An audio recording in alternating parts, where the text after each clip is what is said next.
Welcome back to my channel. कैसे हो आप लोग? आई होप आप लोग बढ़िया होंगे।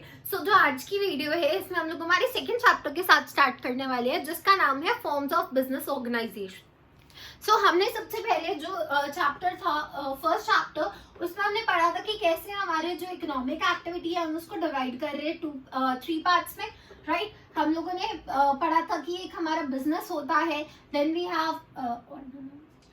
Have employment and profession, right. हम लोगों ने इसके बारे में पढ़ा था। और उसके बाद हम लोगों ने बात की थी कि बिजनेस जो है वो हमारा फर्दर दो पार्ट्स में डिवाइड हो सकता है, one is commerce and the other one is the industry. फिर हमने बात की थी कि कैसे हमारा जो बिजनेस है वो हमने फर्दर बात की थी कि जो हमारा बिजनेस है वो कैसे इवॉल्व हुआ इंडिया में, राइट। और कैसे हमारा जो ट्रांसपोर्ट एंड कॉमर्स वाला जो पार्ट था वो कैसे जो है इवॉल्व हुआ, या बैंकिंग सिस्टम कैसे इन्वॉल्व हुआ। अब हमारा जो नेक्स्ट है जो टॉपिक है वो है कि हमारे बिजनेस जो है on the basis of ownership वो हम कितने टाइप्स में उसको डिवाइड कर सकते हैं। यहाँ पे जो है हम बेसिकली फॉर्म्स में बात करने वाले हैं ओनरशिप की। ओके ना, on the basis of ownership हमारे पास तीन तरीके के जो है सेक्टर्स होते हैं, एंड आई होप आप लोगों को पता भी होगा। पहला क्या है हमारा प्राइवेट सेक्टर, फिर एक हमारा पब्लिक सेक्टर होता है, the other one is joint sector। नाम से ही पता चल रहा है प्राइवेट सेक्टर मतलब क्या हो गया, जो कि प्राइवेटली कोई इंडिविजुअल या ग्रुप ऑफ इंडिविजुअल्स जो है वो इसको रन कर रहे हैं। फिर अगर हम बात करें पब्लिक सेक्टर की, पब्लिक सेक्टर की गवर्नमेंट जो रन कर रहा है, एंड देन जॉइंट सेक्टर जो बिजनेसेस पब्लिक और प्राइवेट दोनों मिलके जो है एक साथ रन कर रहे हैं, ठीक है। इसका एक अगर एग्जांपल दूं तो इलेक्ट्रिसिटी को कौन रन कर रहा है? गवर्नमेंट भी रेगुलेट कर रही है, बट कहीं ना कहीं ये पब्लिक प्राइवेट कंपनीज के हाथ में ही होता है। Then if we talk about private sector, तो प्राइवेट सेक्टर को आप फर्दर टू पार्ट्स में डिवाइड कर सकते हो, non incorporated and incorporated. Similarly public sector में भी हमारे दो पार्ट्स आते हैं, non incorporated, the other one is incorporated. Okay, now what do you mean by non incorporated and incorporated? Non incorporated का मतलब होता है कि आप क्या हो, आप अपनी अगर आप लॉ की तरफ से देखो तो लॉ की तरफ से आप और आपका जो बिजनेस है वो एक है। As per the eyes of laws your business and the owner is one. Okay, but if you talk about incorporated का मतलब क्या होता है? इनकॉर्पोरेटेड का मतलब है कि in the eyes of law आप जो ओनर है वो अलग है और जो बिजनेस है वो अलग है। तो इसके लिए हम क्या बोलते हैं कि जो हमारा नॉन इनकॉर्पोरेटेड है उसमें क्या है, no separate legal entity, your business is no separate legal entity, whereas incorporated के लिए आप बोलते हो सेपरेट लीगल एंटिटी।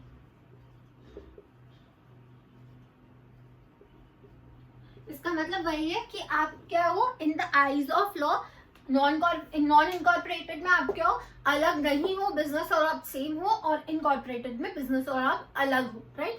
अब इसमें क्या होता है, नॉन इनकॉर्पोरेटेड के केस में आपको क्या है, आपकी लायबिलिटी जो है वो अनलिमिटेड है। अनलिमिटेड का मतलब क्या है, अगर आपके लेट्स से अगर आपका बिजनेस जो है वो भी it's just a hypothetical example, so let's say अगर आपका जो बिजनेस है अभी वो 1 करोड़ का है, राइट, एंड आपकी जो लायबिलिटी है वो एक्सीड कर रही है 1 करोड़ से, ठीक है। सो अब इस केस में क्या होगा कि अगर आप नॉन इनकॉर्पोरेटेड बिजनेस हो, ठीक है, सो आपका क्या होगा, जो ये आपकी 1 करोड़ से जितना भी एक्सीड कर रहा है, 1 करोड़ तो आपके बिजनेस से ले लिया गया, ठीक है। अब जितना भी आपका बाकी का एक्सीड कर रहा है, लेट्स से आपका 1.5 करोड़ जो थी वो लायबिलिटी थी, तो जो ये 0.5 करोड़ रुपीज है ये आपकी पर्सनल प्रॉपर्टी से लिया जाएगा, ठीक है। सो क्या होता है, जब आप नॉन इनकॉर्पोरेटेड की बात करें तो इसमें आपकी पर्सनल प्रॉपर्टी से भी जो है पैसा लिया जा सकता है बिजनेस के काम में। Whereas अगर इनकॉर्पोरेटेड की बात की जाए तो यहाँ पे जो है बिजनेस का पैसा, जो बिजनेस ने पैसा लिया है वो बिजनेस ही पे करेगा, उसका ओनर जो है वो पे नहीं करेगा।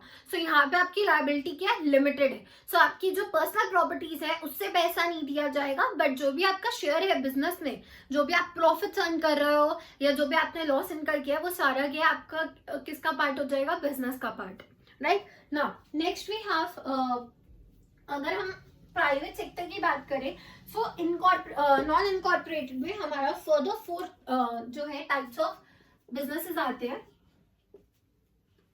Very first is sole proprietorship.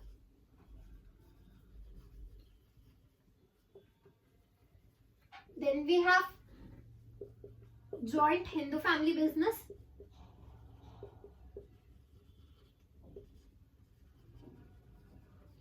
Okay, then we have partnership.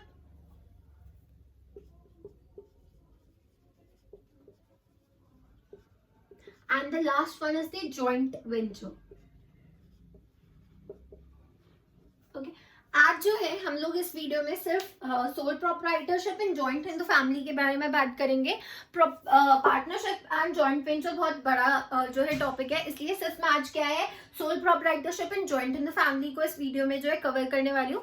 Next video में हम लोग बात करेंगे पार्टनरशिप की. ठीक है, उसके आई गेस 2 या 3 पार्ट आराम से बन जाएंगे पार्टनरशिप के लिए. ठीक है, अब हमारा ये तो है नॉन इनकॉर्पोरेटेड में. अब अगर हम बात करें इनकॉर्पोरेटेड में, तो यहाँ पे हमारे पास आती है cooperative enterprises and joint stock company. Okay, wait, I'm erasing this. So incorporated में हमारे पास आती है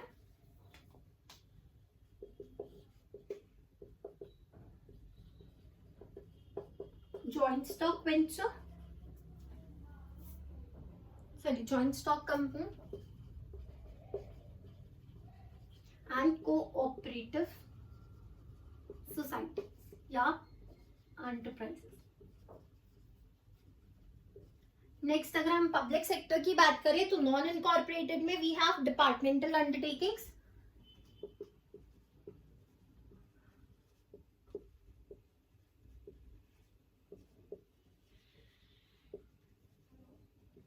and in the incorporated we can further divide it into 2 parts, that is public corporation and government company. Public corporation and government company. Public company. ठीक है, अब ये जो है हम लोग सारे डिस्कस करेंगे हमारे फर्दर जो हमारे वीडियोस आएंगे उसमें. अभी हम स्टार्ट करते हैं हमारी सोल प्रोप्राइटरशिप के साथ. ठीक है, अब सोल प्रोप्राइटर क्या था, देखो हमारी पहले जो था ना, हमारी नीड्स जो थी वो बहुत कम थी. तो हमारे लिए अगर एक पर्सन भी अगर बिजनेस कर रहा है तो वो इनफ था उस टाइम पे. ठीक है, मतलब एक पर्सन ही अपने जो बिजनेस को रन कर रहा है तो वो इनफ होता था हम लोगों के लिए. राइट, तो जो आज का हमारा पहला टॉपिक है वो क्या है, सोल प्रोप्राइटरशिप.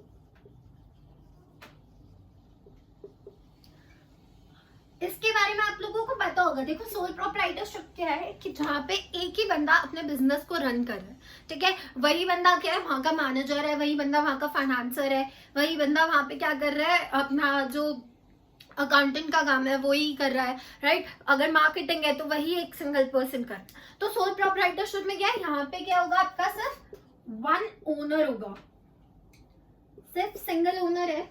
अब इसमें क्या होता था, देखो आपने ये पहली चीज तो ये बहुत पॉपुलर रहा है हमारे एंशिएंट टाइम्स में. इवन अभी भी कई लोग इसको फॉलो करते हैं. जैसे अगर आप देखो कोई किराने की स्टोर है, जो नॉर्मल छोटी सी स्टोर है, वहां पे क्या है, वो एक सोल प्रोप्राइटरशिप ही है. राइट, क्योंकि वहां पे क्या आपको सिर्फ एक बंदा बैठ के भी उसको अच्छे से मैनेज कर सकता है. अब अगर हम इसकी बात करें, इसकी एक डेफिनेशन दूं मैं आपको, तो sole proprietorship refers to the form of business organization. It refers to that form of business organization. That form of business organization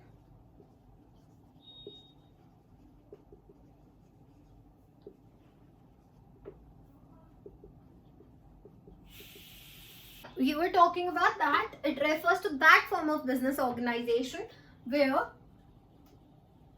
one single person, one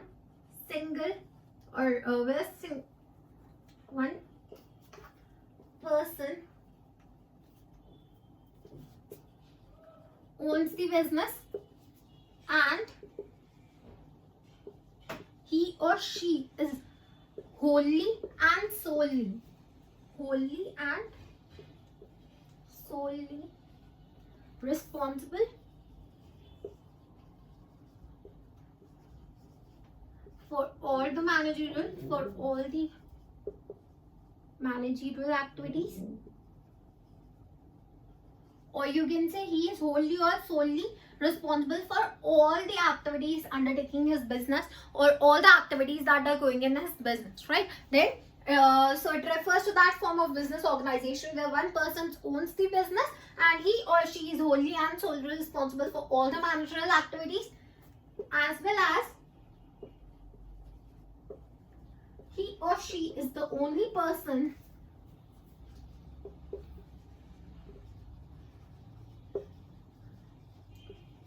who has the right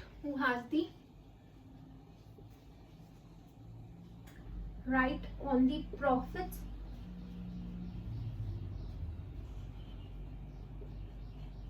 and losses of the business. So you can pause the video over here and इसको आप note down कर सकते हो इस definition को. And next we are going to start with the features of sole proprietorship. Okay, so पहला feature क्या हो सकता है अकॉर्डिंग टू यू गाइस. आप लोग इसको वीडियो को रोक के पॉज करके एक बारी नीचे जो भी आपको समझ आ रहे हैं कि ये फीचर्स हो सकते हैं उसको एक बारी मुझे नीचे कमेंट पे लिख के दो, ठीक है. अब पहला फीचर्स क्या हो सकता है. अगर हम पहले फीचर की बात करें,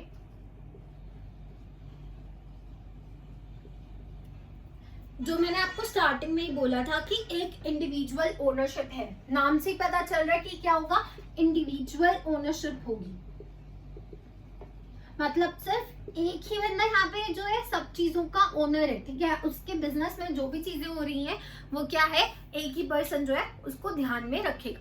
बट देखो यहाँ पे एक चीज है कि इसका मतलब ये नहीं है कि वो अपने लिए एम्प्लॉयज नहीं रख सकता है. वो एम्प्लॉयज रख सकता है, ठीक है. वो अपने अंडर जो है लोगों को बोल सकता है कि आप मेरे अंडर काम करो. सो ऐसा नहीं है कि सारा काम सिर्फ एक ही बंदा करेगा. वो अपने नीचे एम्प्लॉयज रख सकता है, हेल्पर्स रख सकता है, right. Then after this individual ownership के बाद है वी हैव सोल मैनेजमेंट. वही सेम चीज कि आप क्या हो, आप ही को सारा मैनेजरियल वर्क करना है. Whether it's about management, whether it's about planning करना कि बिजनेस में क्या चीज की जरूरत है, ठीक है. या आपको किसी जो भी आपका रॉ मटेरियल है या जो भी बाकी चीजें है उसको ऑर्गेनाइज करना या उसको सेट करना, सब आप ही का ही काम है. सो सारा जो मैनेजमेंट के फंक्शंस होते हैं जो हम फर्दर क्लास में पढ़ेंगे, जो आगे हमारे चैप्टर्स में हम लोग पढ़ेंगे, सो वो सारा का सारा मैनेजरियल फंक्शन किसको करना है, वो सिर्फ और सिर्फ एक जो ओनर है वो अकेला ही उस चीज को जो है करेगा. नेक्स्ट वी हैव हमारा अनलिमिटेड लायबिलिटी. इसके बारे में हमने बात की थी क्योंकि ये क्या है, एक एक नॉन इनकॉर्पोरेटेड है. सो नॉन इनकॉर्पोरेटेड का मतलब क्या होता है कि बिजनेस और ओनर सेम है in the eyes of loss. तो इसलिए कि आपकी लायबिलिटी जो है वो अनलिमिटेड है. आपको पे करना ही पड़ेगा, वेदर आप अपने बिजनेस के पैसे से दो या अगर आप पर्सनल प्रॉपर्टीज के थ्रू अगर उसको रिकवर करना पड़ रहा है तो वो भी आपका इसके अंदर जाएगा. Then we have freedom in selection of business. Freedom of selection of business, selection in business, कि इसका मतलब क्या है कि किस टाइप का बिजनेस हमें करना है, ठीक है. किस टाइप का बिजनेस करना है उसकी सिलेक्शन जो है वो हम खुद अपने हिसाब से कर सकते हैं. हो सकता है अगर हम पार्टनरशिप की बात करें या कंपनीज की बात करें तो उसमें क्या होता है कि आपको पहले डिस्कस करना पड़ता है कि किस टाइप का बिजनेस स्टार्ट करें, या बिजनेस में भी हम इंडस्ट्री लगानी है या कुछ और काम करना है, ठीक है. बट यहाँ पे क्या, अगर आप एक सोल प्रोप्राइटर हो तो आपके पास खुद का डिसीजन है, खुद का मेरा मन जो है वो मैं कर सकती हूँ. मेरा मन है मुझे कॉफी शॉप खोलने में खोल सकती हूँ. मेरा मन है आज मेरा को जो है कहीं और कुछ और बिजनेस करना है तो वो मैं कर सकती हूँ. बट अगर हम बात करें पार्टनरशिप या बाकी किसी चीज की तो उसमें क्या होता है, एक आपके ऊपर हेड है, या अगर आप हेड की बात छोड़ो तो जो भी लोग आपके उसमें इन्वेस्ट करें आपको सबकी सुननी पड़ेगी. हो सकता है मुझे लग रहा हो कि मेरे एरिया में कॉफी शॉप खोलना जो है वो बहुत ज्यादा मेरे लिए एडवांटेज हो जाएगा, बट बाकी लोगों को वो ना दिख रहा हो. सो इसलिए यहाँ पे एक जो आपको एडवांटेज मिल रही है वो क्या मिल रही है कि आप क्या है अपना खुद से सिलेक्ट कर सकते हो कि आपको कौन सा बिजनेस जो है खोलना है. Then we have secrecy. Usually क्या होता है, अगर आप बाकी फॉर्म्स ऑफ बिजनेस को देखोगे जब आगे चल के तो उसमें क्या होता है, यूजुअली सीक्रेसी नहीं होता. आपके जो इम्पोर्टेंट जो आपके पॉइंट जो भी आपका इम्पोर्टेंट है जो सीक्रेट रहना चाहिए आपके बिजनेस में वो क्या यूजुअली बाहर निकल ही जाता है, ठीक है। कुछ लोग पैसे के लिए कर देते हैं, कुछ लोग ऐसे ही कि पार्टनरशिप को ब्रेक डाउन करना है बट कोई कुछ वो चांस नहीं मिल रहा है, तो वो लोग क्या करते हैं कि जो भी इंपॉर्टेंट चीजें हैं वो जाके बाहर बता देते हैं, राइट। सो ये सब क्या है, यहाँ पे क्या है, आपको सीक्रेसी मिल रही है, क्योंकि आप खुद जो है आपको पता है कि बिजनेस में क्या चल रहा है, तो आप तक ही वो चीज रहेगी, आप किसी और को नहीं बता रहे हो। सो क्या है, यहाँ पे सीक्रेसी रहेगी। Then we have no separate legal entity of the business, वही सेम चीज बोला था, no separate legal entity of business from business, legal entity, कि कोई भी सेपरेट लीगल एंटिटी नहीं है ऑफ द बिजनेस। तो ये क्या है, बिजनेस जो है हमारा कोई भी सेपरेट चीज नहीं है, आप और बिजनेस सेम हो, ठीक है। ये चीज मैंने आपको एक्सप्लेन कर दी थी पहले जब हम लोग बात कर रहे थे नॉन इनकॉर्पोरेशन के बारे में।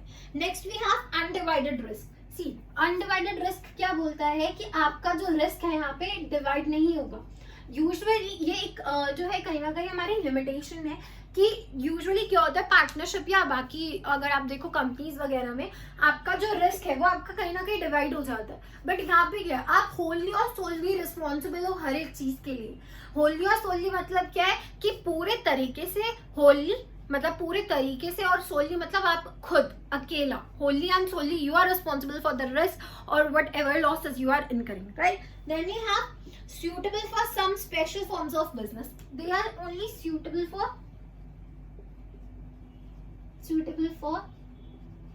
some special type of businesses. अब अगर इसके हम एग्जाम्पल दें तो फॉर एग्जाम्पल अगर आपको छोटी सी शॉप खोलनी है उसके लिए आप बिल्कुल परफेक्ट हो। छोटी सी शॉप किसी भी चीज की हो सकता है, किराना स्टोर हो गया, या अगर आप कॉफी शॉप खोल रहे हो बहुत छोटी सी खोलिए तो वो इनफ है।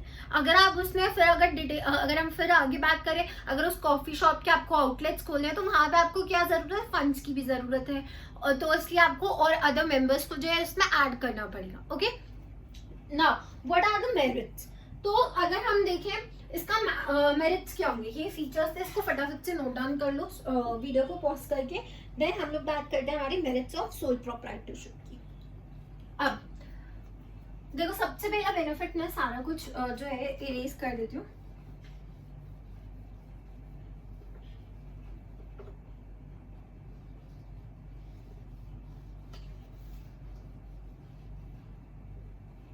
सबसे पहला बेनिफिट तो यही दो हो गए हमारे कि freedom of selection in business और सीक्रेसी है, ठीक है। यहाँ पे मैं लिख देती हूँ मेरिट्स या एडवांटेजेस आप बोल सकते हो।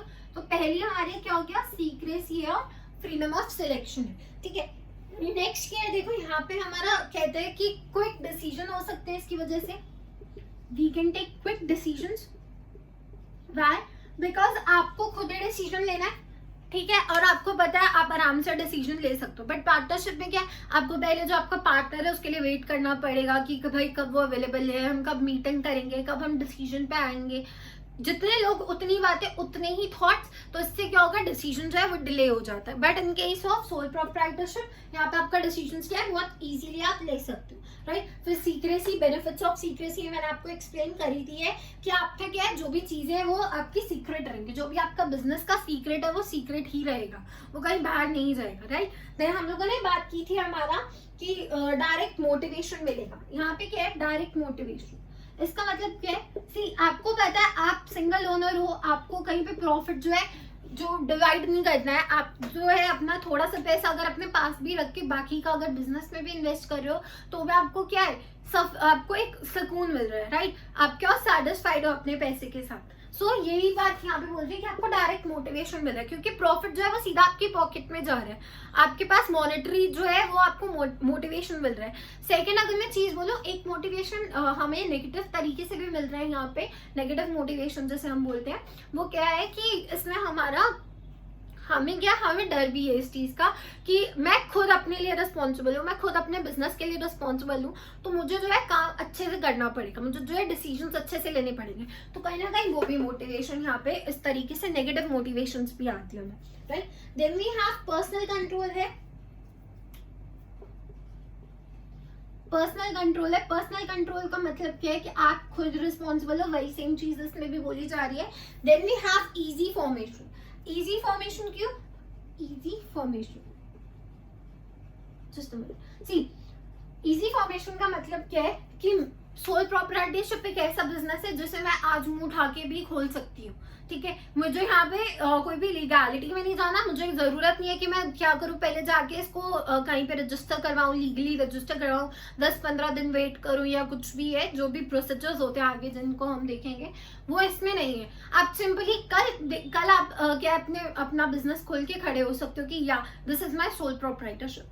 मन करे आज अपना बिजनेस खोल लो, you should have a business idea, आपको पता होना चाहिए, आपने पैसे इन्वेस्ट किया, आपका बिजनेस खुल गया, दैट्स इट। ये है सोल प्रोप्राइटरशिप, राइट। अब अगर हम इसकी लिमिटेशंस देखें तो लिमिटेशंस क्या कहती है, सबसे पहला तो जो सबसे जो बहुत बड़ी प्रॉब्लम है ना यहाँ पे, वो क्या है, हमारे पास कैपिटल जो है वो लिमिटेड है।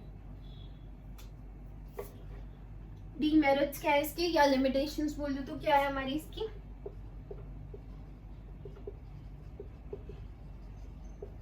कि जो हमारा सोर्स ऑफ कैपिटल है वो लिमिटेड है, sorry limited source of capital या लिमिटेड कैपिटल। सी, अगर आप एक इंडिविजुअल हो, राइट, सो आपके पास कैपिटल उतना ही रहेगा जितना आप अर्न कर रहे हो। सो कैपिटल यहाँ पे क्या है, लिमिटेड रहेगा। आप बाहर से किसी से इन्वेस्ट नहीं करवा सकते। अगर आप किसी से इन्वेस्ट करवा रहे हो इसका मतलब क्या है, वो फिर एक जो है आप पार्टनरशिप या इस काइंड ऑफ फॉर्मेशन में आ जाते हो, राइट। सो यहाँ पे क्या है, आप सिर्फ अपने ही पैसे लगा रहे हो। सो आपके पास भी तो कुछ लिमिटेड सोर्स ही होगा ना, तो आप उसको क्या है अच्छे से, आपका जो बिजनेस है वो इस वजह से एक्सपैंड भी नहीं होगा, क्योंकि आपके पास बहुत थोड़ा सा कैपिटल है जो आप ऑलरेडी इन्वेस्ट कर चुके हो, right. Then we have unstable existence, unstable existence and unlimited liabilities.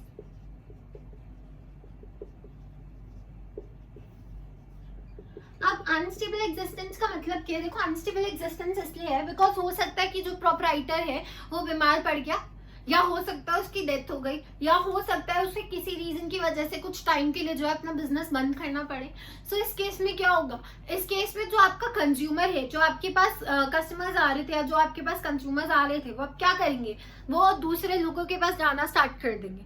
सो इसलिए क्या होगा कि यहाँ पे क्या है, अनस्टेबल एक्सिस्टेंस है। अगर मान लो अगर हमारा जो प्रोप्राइटर है वो बीमार है, वो कुछ दिन नहीं आ पाया काम पे, उसके जो एम्प्लॉयज है वो काम कर रहे थे, राइट। सो इस केस में क्या होगा, एम्प्लॉयज डिसऑनेस्ट हो सकते हैं। हम रिस्क में पढ़ा था कि हमारे एम्प्लॉयज क्या हो सकते हैं, डिसऑनेस्ट हो सकते हैं, हमारे कंज्यूमर्स डिसऑनेस्ट हो सकते हैं, जो हमारे क्या थे, ह्यूमन रिस्क। तो यहाँ पे कहीं ना कहीं अनस्टेबल एग्जिस्टेंस इसलिए भी है। हो सकता है जो हमारा एम्प्लॉय है वो अच्छे से काम ना करे, जिसकी वजह से जो हमारे कंज्यूमर्स हैं वो सेटिस्फाइड नहीं है और वो दूसरी तरफ चले जाए।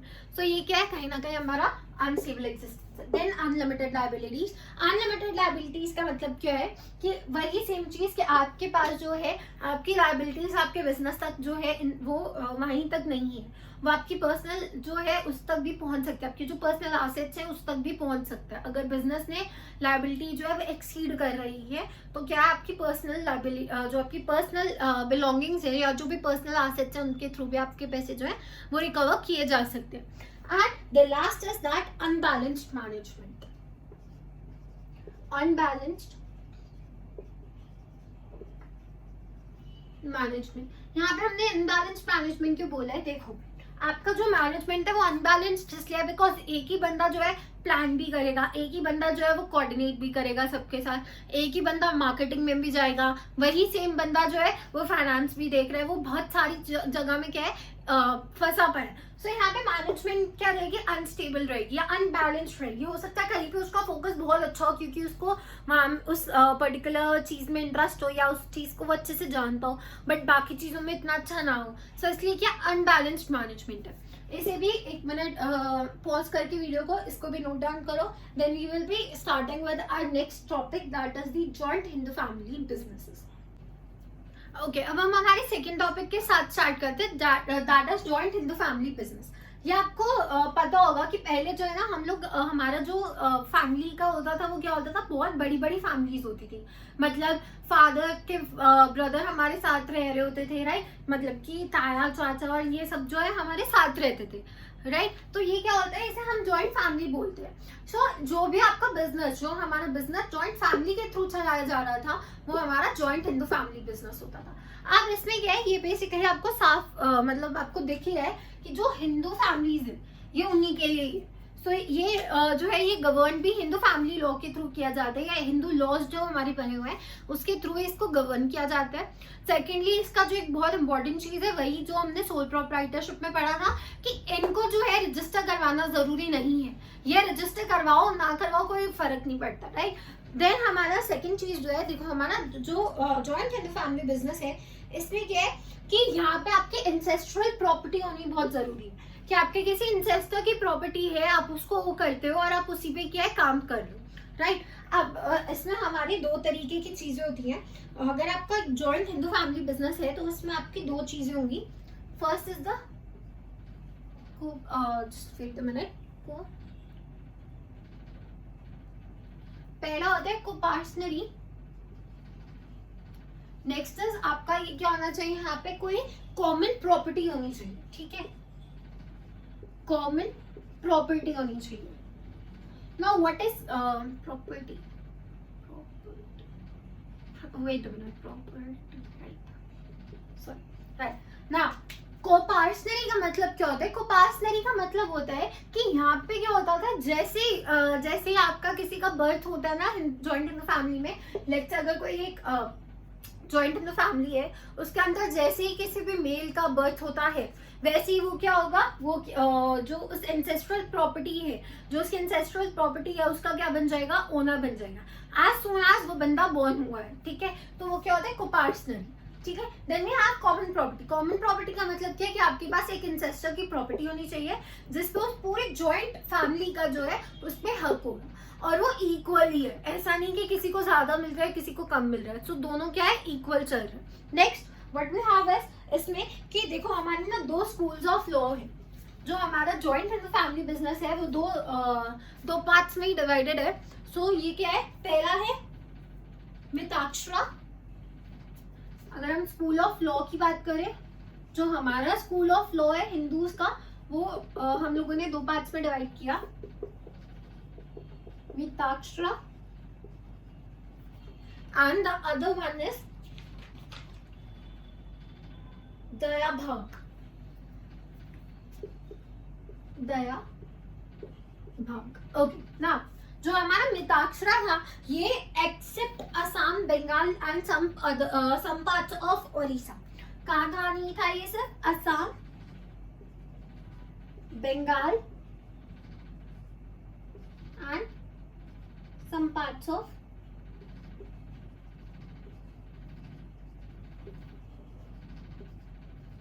ओडिशा। यहाँ पे जो था ये फॉलो नहीं किया जाता था मिताक्षरा। मिताक्षरा क्या था, मिताक्षरा में बोला गया था कि as soon as you are born, जैसे ही बॉय जो है वो बॉर्न होगा किसी भी जॉइंट हिंदू फैमिली में, तो क्या है वो उस प्रॉपर्टी में क्या है ओनर बन जाएगा, राइट। जो भी आपकी एंसेस्ट्रल प्रॉपर्टी है उसमें क्या है ओनर बन जाएगा। बट वहीं अगर हम बात करें दया भाग की, जो दया भाग था वो हमारा सिर्फ Assam, Bengal and some parts of Odisha में ही चलता था, ठीक है। किसमें, Assam, Bengal and some parts of Odisha में ही जो था ये स्कूल ऑफ लॉ जो है काम करता था। इसके हिसाब से क्या था, आप जब बॉर्न हुए हो, जैसे ही बॉय बॉर्न हुआ है वो तब जो है उस एंसेस्ट्रल प्रॉपर्टी का जो है मालिक नहीं बनेगा। वो कब बनेगा, जब उसके फादर की डेथ हो जाएगी, तभी वो क्या है उस प्रॉपर्टी में हकदार होगा, राइट। सो ये था हमारा स्कूल ऑफ हिंदू लॉ।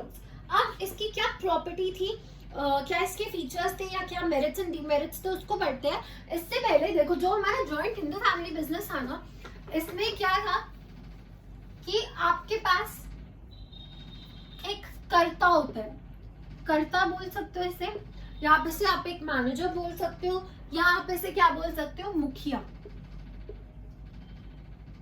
अब ये कर्ता या मुखिया कौन था? ये था जो सबसे बड़ा जो बंदा होगा आपकी फैमिली में, वो क्या है, वो कर्ता या मुखिया कहलाएगा। अब कर्ता और मुखिया का मतलब क्या है? कर्ता और मुखिया का मतलब है कि जो इंसान सबसे बड़ा है वही क्या है, बिजनेस को जो है आगे बढ़ा रहा है, वही वहां पे एज अ मैनेजर काम कर रहा है, वही वहां पे एज अ जो है ओनर की तरह काम करेगा। बाकी लोग उसके अंडर काम कर रहे हैं, उसी बिजनेस को रन कर रहे हैं, बट जो करता है या जो मुखिया है वो क्या है, इसका ओनर हो जाएगा, right. Now what are the features of Hindu family business? तो ऑपरेट तो सबसे पहला फीचर अगर हम बात करें इसकी, तो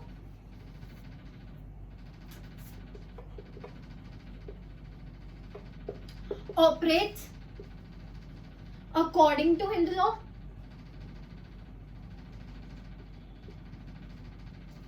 तो ये जो है, ये हमारा किसी भी तरीके से जो है हमारा जो है किसी भी लीगैलिटी में नहीं आता है, किसी भी लीगल उसमें नहीं आएगा। ये सिर्फ और सिर्फ जो है हिंदू का जो लॉ है उसके अंदर ही जो है इसको आप लोग चलाओगे, या जो भी इसका डिसीजन वगैरह है, या जो भी ऑपरेशन होगा वो किसके अंडर होगा, हिंदू लॉ के अंडर होगा, राइट। देन या operate according to Hindu law गया। Then we have management by karta. Same चीज जो मैंने अभी आपको बताया कि जो करता है वही इसको क्या करेगा, मैनेज करेगा, वही जो है वो इसको देखेगा, राइट। आपने देखा होगा अभी भी जो है, अब इतना ज्यादा नहीं होता, बट पहले क्या होता था, पहले जो हिंदू फैमिली है वो मिलके एक ही जॉइंट हिंदू फैमिली, वो मिलकर एक ही काम करती थी, और वहाँ पे क्या होता था, जो उनका बड़ा है मोस्टली क्या होता था, फादर।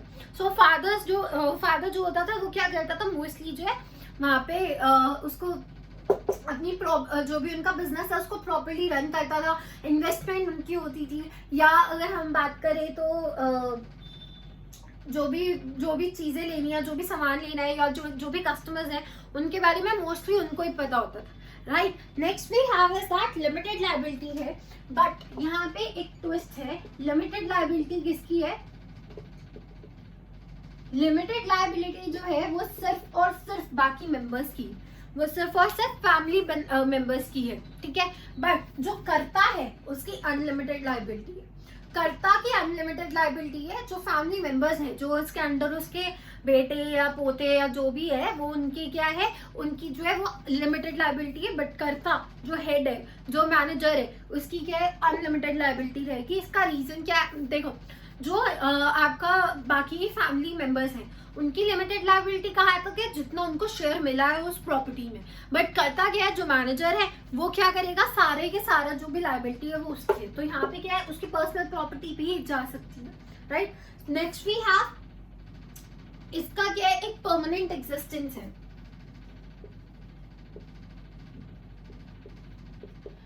परमानेंट एग्जिस्टेंस है इसका, बट एक और प्रॉब्लम है। मान लो अगर जैसे एक बड़ी फैमिली थी, उसमें से जो ब्रदर्स हैं वो डिसाइड करते हैं कि हमें जो है सेपरेट होना है, हमें सेपरेट काम करना है, तब उस केस में आपका जो है जो एग्जिस्टेंस है वो जो है खत्म हो सकता है, आपका जो आपका फैमिली बिजनेस है। बट अगर आप सब सेपरेट हुए, बिजनेस एक ही कर रहे हो, आपका जो है एग्जिस्टेंस जो है वो खत्म नहीं हुआ, आपका बिजनेस अभी भी क्या है, जॉइंट हिंदू फैमिली बिजनेस ही कहलाएगा। सो यहाँ पे क्या है, परमानेंट एग्जिस्टेंस है। Then we have members by birth. Membership by birth है, मेंबरशिप बाय बर्थ। जैसे जो है घर में कोई लड़का पैदा हुआ, वो उस चीज के लिए क्या हो जाएगा, उसके एंसेस्ट्रल प्रॉपर्टी में उसका हक हो जाएगा। But in the case, only in the case of, जो हमने पढ़ा था कि जो मिताक्षराज है, सॉरी जो हमारी मिताक्षराज है, उसी केस में अगर आप दया भाग जो हमारा लॉ चल रहा है, अगर उसके हिसाब से है, तो उसके हिसाब से क्या है, अगर जब आप बड़े होगे, जब आपके फादर की डेथ होगी, आपको तभी जो है वो प्रॉपर्टी में हक मिलेगा। देन यहाँ पे क्या है, only male members, only male members. इसमें क्या था, सिर्फ आप मेल मेंबर्स जो है वही इसमें पार्टिसिपेट कर सकते हैं। बट एक एक्सेप्शन है फिर से, कि अगर जो आपकी जो घर की डॉटर है, ठीक है, जो घर में आपकी डॉटर है, हो सकता है वो आपकी बहू हो सकता है वो आपकी खुद की डॉटर, अगर उन दोनों में से किसी की भी हस्बैंड की डेथ हो जाती है एंड कोई और सक्सेसर नहीं है, आपका कोई और मेल सक्सेसर नहीं है, तो उस केस में क्या होगा, वहां पे फीमेल्स भी क्या है, मेंबर बन जाएंगी। Next we have registration. तो आपको रजिस्टर करवाने की कोई जरूरत नहीं है, तो रजिस्ट्रेशन ये क्या है, आपको रजिस्टर कराने की जरूरत नहीं है। इसको पॉज करो, इसकी स्क्रीनशॉट लो, फिर हम नेक्स्ट बात करेंगे। Now we are going to talk about the merits of joint in the family business. Merits, सबसे पहला easy to start, बहुत easy है स्टार्ट करना, राइट? वही सेम चीज, आज मैं सोच रहा हूँ मेरे को बिजनेस स्टार्ट करना, मेरे पास इंसेस्ट्रल की प्रॉपर्टी पड़ी है, तो मैं क्या है काम स्टार्ट कर सकती हूँ, बट मेरे को क्या है मेरे कर्ता को जो है बात करनी पड़ेगी, राइट? सो कर्ता जो है वो कभी भी अपना बिजनेस जो है वो स्टार्ट कर सकता है, ठीक है? Then we have secrecy. क्यों यहाँ पे सीक्रेसी क्यों बोला गया है? Because karta is the wholly and solely responsible for everything, तो सीक्रेसी आएगी। Then direct contact with customers है, सॉरी होली तो है बट सोलली रिस्पॉन्सिबल नहीं है। Then direct contact to customers आएगा,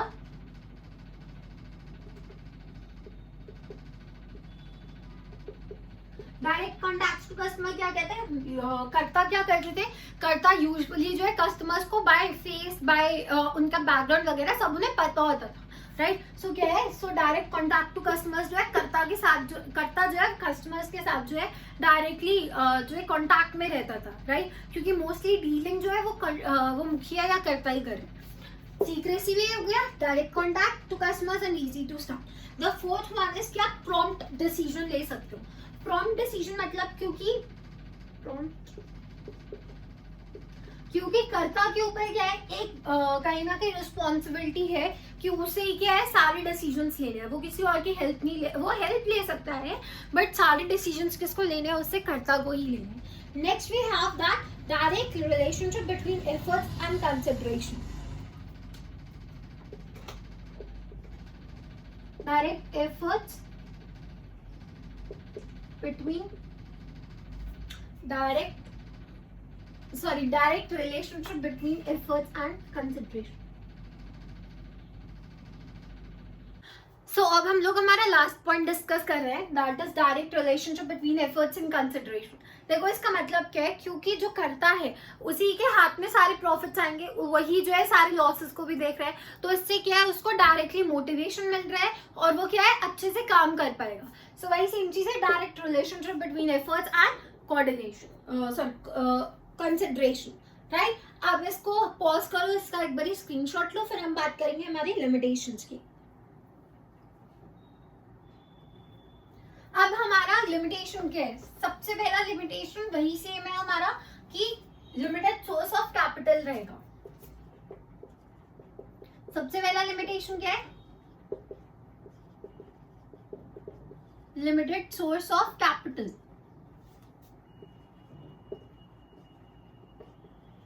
वही सेम चीज, क्योंकि यहाँ पे क्या है सिर्फ जो आपका इंसेस्ट्रल प्रॉपर्टी है उसी के बेसिस पे आप क्या कर रहे हो, कैपिटल इन्वेस्ट कर रहे हो। जो कर्ता के पास पैसा है वही सिर्फ जो है वो इन्वेस्ट कर सकते हो, राइट? सो यहाँ पे क्या है, लिमिटेड सोर्स ऑफ कैपिटल हो गया।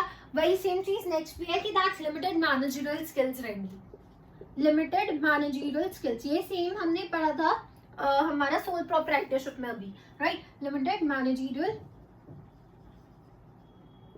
स्किल्स। अब लिमिटेड मैनेजरियल स्किल्स क्यों? क्योंकि सिर्फ कर्ता यहाँ पे जो है काम कर रहा है इसलिए, राइट?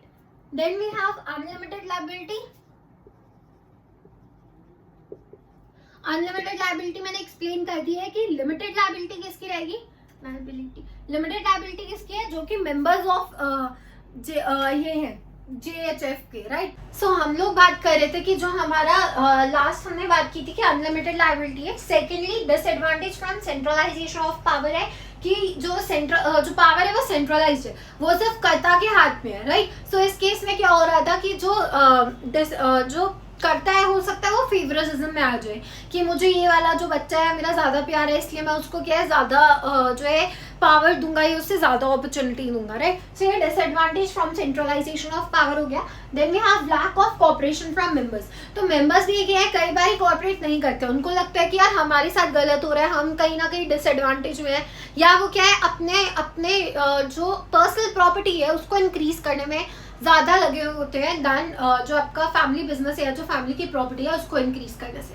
आई होप ये आपको समझ आ गया होगा joint in family business and जो हमने सबसे पहले किया था सोल प्रोप्राइटरशिप। अगर आपको क्लियर हो गया वेल एंड गुड, नहीं हुआ है जो भी डाउट्स है इसके लिए मैंने आपको बोला है कि आप क्या कर सकते हो, मेरे टेलीग्राम लिंक जो मैंने नीचे डिस्क्रिप्शन बॉक्स में दे रखा है उसमें जाके आप मेरे को मैसेज कर सकते हो, आपको जो भी डाउट्स है वो आपके क्लियर कर दूंगी। प्लस नोट्स के लिए भी आप जो है मेरे को वहाँ पे डीएम कर सकते हो। ओके, सो आज के लिए इतना ही। नेक्स्ट वीडियो में हम लोग पार्टनरशिप एंड कोऑपरेटिव सोसाइटी की बात करेंगे एंड तब तक के लिए टेक केयर।